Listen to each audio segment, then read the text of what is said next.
So magandang gabi mga kahipon. Ngayon ay magpapakain tayo ng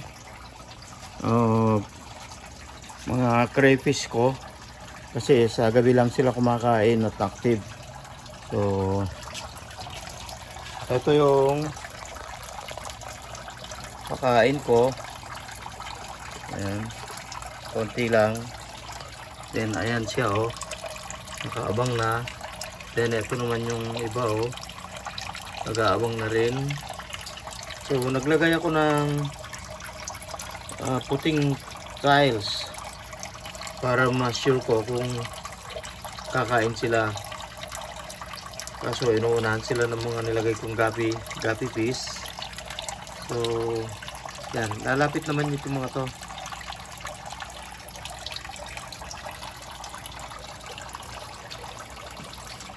Dagdagan natin ng konti.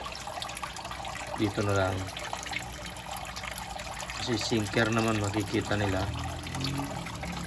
Ayan, ayun na.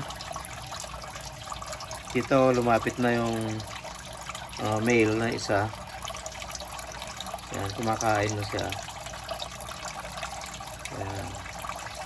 Ito nyo ba yung mga galamay niya sa ilalim? Yun ang pansugo niya.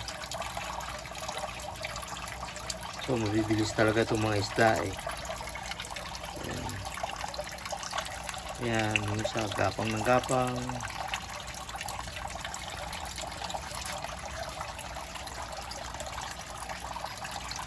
So pinagsama-sama ko na sila dito sa mayroong